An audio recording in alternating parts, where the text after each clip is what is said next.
Cabinet मंत्री दे घर दे कोल चलियां ताबड़तोड़ गोलियां।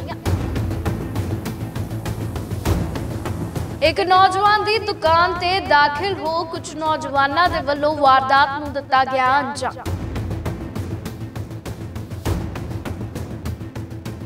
सत श्री अकाल, तुसीं जुड़े हो लाइव पंजाबी टीवी दे नाल।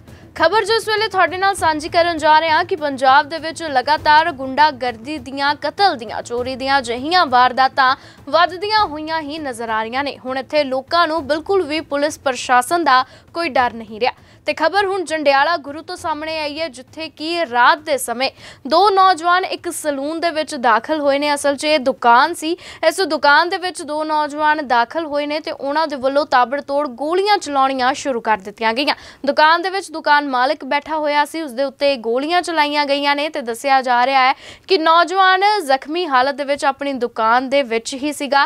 ते जद लोकां ने गोलियां दी आवाज़ां सुणियां, अपने घरां दे विचों लोक बाहर निकले ने ते उन्हां ने वेख्या नौजवान फरार हो चुके सी, पर जख्मी हालात दे विच इह दुकान दा मालिक उत्थे ही सी। उसनूं हस्पताल लैके जाण दी कोशिश कीती गई, पर रस्ते दे विच ही नौजवान दी मौत हो गई।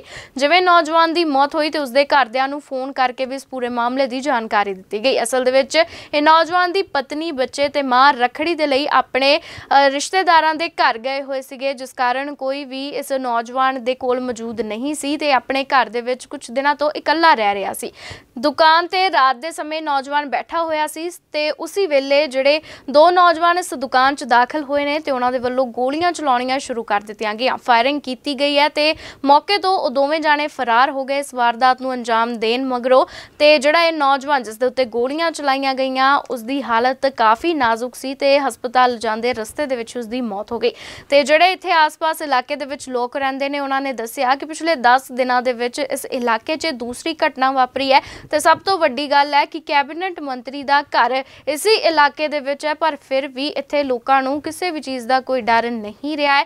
ते इत्थे पुलिस फोर्स तैनात होनी चाहिए है, क्योंकि कैबिनेट मंत्री दा घर है, पर फिर भी इत्थे पुलिस फोर्स जिहड़ी है वो तैनात नहीं हुंदी ते लोकां नूं किसी भी चीज़ दा कोई डर नहीं रहा। मुहल्ले वासियां दे वल्लों दस्सिया गया है कि इस नौजवान दी जिहड़ी दुकान है उस दे विच दो नौजवान आए ने ते उन्हां दे वल्लों गोली चलाई गई। ते मौके ते जद पुलिस पहुंची है, उन्हां दे वल्लों जांच पड़ताल कीती जा रही है। नौजवान दी लाश नूं जिहड़ा काबू दे विच करके पोस्टमार्टम दे लई भी भेज दिता गया है। इस तो अलावा पुलिस वालियां दा कहना है कि पूरे मामले की जांच पड़ताल की जाएगी ते सख्त तो सख्त एक्शन जिहड़ा है वो कातलां दे खिलाफ लिता जाएगा ते उन्हां नूं फड़ लिया जाएगा। कौन सी जिहदे गोलियां लगियां वा? भतीजा मेरा। की नाम की जी? रवि। ਕਿਸੇ ਤੇ ਸ਼ੱਕ ਹੋਵੇ ਜਾਂ ਕੋਈ ਪੁਰਾਣੀ ਰੰਜਿਸ਼ ਹੋਵੇ? ਉਹ ਤਾਂ ਭਾਈ ਉਹਨਾਂ ਦੇ ਘਰਦਿਆਂ ਨੂੰ ਪਤਾ ਹੋਵੇ, ਮੈਨੂੰ ਨਹੀਂ ਇਹ ਗੱਲ ਦਾ ਪਤਾ। ਮੈਂ ਐਵੇਂ ਕਿਸੇ ਦਾ ਨਾਂ ਕਿਸ ਤਰ੍ਹਾਂ ਲਵਾਂ? ਕਿੰਨੀਆਂ ਗੋਲੀਆਂ ਲੱਗੀਆਂ ਵਾ? ਮੈਨੂੰ ਪਤਾ ਹੀ ਨਹੀਂ। ਮੈਨੂੰ ਘਰੋਂ ਹੁਣ ਪਤਾ ਲੱਗਾ ਵੀ ਰਵੀ ਨੂੰ ਆਹ ਗੱਲ ਹੋ ਗਈ। ਮੈਂ ਤਾਂ ਘਰੋਂ ਹੁਣ ਆਈ ਆ। ਉਹਦੇ ਡੈਡੀ ਦਾ ਕੀ ਨਾਮ? ਬਲਵਿੰਦਰ ਸਿੰਘ। ਉਹਨਾਂ ਨੂੰ ਹਸਪੀਟਲ ਲਿਜਾਇਆ ਗਿਆ ਵਾ? ਹਾਂਜੀ। ਕੋਈ ਦੱਸਿਆ ਗਿਆ ਵਾ ਕਿ ਹੁਣ ਉਹ ਠੀਕ ਜਾਂ ਕਿਸ ਤਰ੍ਹਾਂ, ਕੀ ਗੱਲ ਆ? ਸੁਣ ਲਿਆ ਵਾ ਕਿ ਮੁੱਕ ਗਿਆ ਵਾ, ਪਰ ਹਜੇ ਪਤਾ ਪੱਕਾ ਵੀ ਨਹੀਂ ਜੇ। ਕਨਫਰਮ ਕੁਛ ਨਹੀਂ ਅਜੇ। ਹਾਂਜੀ ਜੀ, ਸਾਡੀ ਨਾਲ ਹੀ ਇੱਥੇ ਦੁਕਾਨ ਆ ਫੋਟੋਗ੍ਰਾਫੀ ਦੀ, ਔਰ ਜਦੋਂ ਇੱਕਦਮ ਵੇਖਿਆ ਕਿ ਫਾਇਰਿੰਗ ਬੜੀ ਜ਼ਬਰਦਸਤ ਹੋਈ ਆ ਕੇ ਜਦੋਂ ਵੇਖਿਆ ਤਾਂ ਇੱਥੇ ਬ੍ਰਾਂਡ ਕੱਟ ਨਾਂ ਦੀ ਇੱਕ ਦੁਕਾਨ ਆ ਜਿੱਥੇ ਵਾਲ ਕੱਟੇ ਜਾਂਦੇ ਨੇ, ਉਹਦੇ ਅੰਦਰ ਦਾਖਲ ਹੋ ਕੇ ਕੁਝ ਨੌਜਵਾਨਾਂ ਨੇ ਜਿਹੜਾ ਵਾ ਉਹ ਅੰਧਾ ਧੁੱਤ ਫਾਇਰਿੰਗ ਕੀਤੀ। ਲਗਭਗ 10 ਦੇ ਕਰੀਬ, 8-10 ਦੇ ਕਰੀਬ ਜਿਹੜੇ ਫਾਇਰ ਆ ਉਹ ਮਾਰੇ ਗਏ ਨੇ, ਔਰ ਲੱਤ ਤੋਂ ਲੈ ਕੇ ਤੇ ਧੜ ਤੱਕ ਜਿਹੜੇ ਆ ਉਹ ਫਾਇਰਿੰਗ ਜਿਹੜੀ ਆ ਉਹ ਕੀਤੀ ਗਈ ਮੁੰਡੇ ਦੇ ਉੱਤੇ। ਸੋ ਅੰਦਰ ਦੇ ਹਾਲਾਤ ਵੇਖੇ ਆ ਦੁਕਾਨ ਦੇ, ਤੇ ਖੂਨ ਦਾ ਇੱਕ ਛੱਪੜ ਲੱਗਾ ਹੋਇਆ ਵਾ, ਔਰ ਇਹ ਬਹੁਤ ਹੀ ਮੰਦਭਾਗੀ ਘਟਨਾ ਮੈਂ ਸਮਝਦਾ ਕਿ ਪ੍ਰਸ਼ਾਸਨ ਜਿਹੜਾ ਵਾ ਉਹ ਬਿਲਕੁਲ ਹੀ ਇਸ ਪੱਖੋਂ ਢਿੱਲਾ ਦਿਖਾਈ ਦੇ ਰਿਹਾ ਵਾ। ਲੱਗਦਾ ਨਹੀਂ ਕਿ ਕੁਝ ਦੂਰੀ ਤੇ ਜਿਹੜਾ ਵਾ ਮੰਤਰੀ ਸਾਹਿਬ ਦਾ ਘਰ ਵੀ ਹੈਗਾ ਵਾ? ਬਿਲਕੁਲ ਜੀ, ਇੱਥੋਂ ਨਾਲ ਹੀ ਚੱਲ ਜਾਈਏ, ਬਾਬਾ ਹੰਧਾਲਾ ਸਾਹਿਬ ਗੁਰਦੁਆਰਾ ਜਿਹੜਾ ਇਹਦੇ ਨਾਲ ਹੀ ਮੇਰੇ ਖਿਆਲ ਨਾਲ ਮੁਸ਼ਕਿਲ ਨਾਲ 150 ਮੀਟਰ ਦੀ ਦੂਰੀ ਦੇ ਉੱਤੇ ਹੀ ਮੰਤਰੀ ਸਾਹਿਬ ਦੀ ਰਿਹਾਇਸ਼ ਆ। ਔਰ ਮੈਂ ਸਮਝਦਾ ਕਿ ਇਹਦੇ ਲਾਗੇ ਦੇ ਚਿੜੀ ਜਿਹੜੀ ਆ ਉਹ ਪਰ ਵੀ ਨਹੀਂ ਮਾਰਨੀ ਚਾਹੀਦੀ।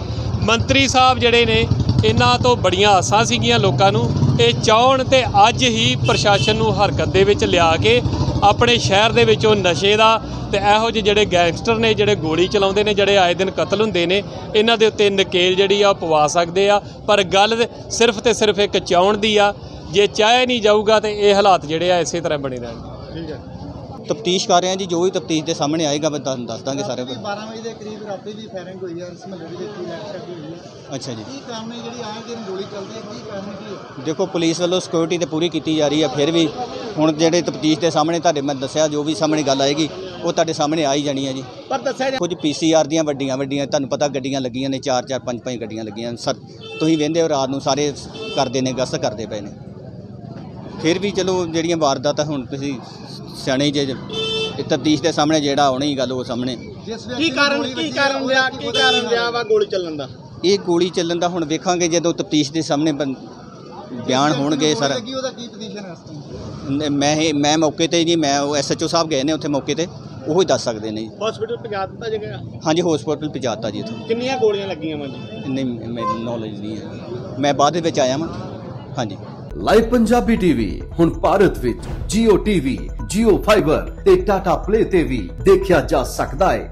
ਵਰਲਡ ਵਾਈਡ ਤੁਸੀਂ ਸਾਨੂੰ Amazon Fire TV, Daily Hunt ਤੇ eBaba ਤੇ ਦੇਖ ਸਕਦੇ ਹੋ। USA, ਕੈਨੇਡਾ, ਆਸਟ੍ਰੇਲੀਆ, ਨਿਊਜ਼ੀਲੈਂਡ ਤੇ ਯੂਰਪ ਦੇ ਹਰ ਵੱਡੇ IPTV ਪਲੇਟਫਾਰਮ ਤੇ ਦੇਖ ਸਕਦੇ ਹੋ।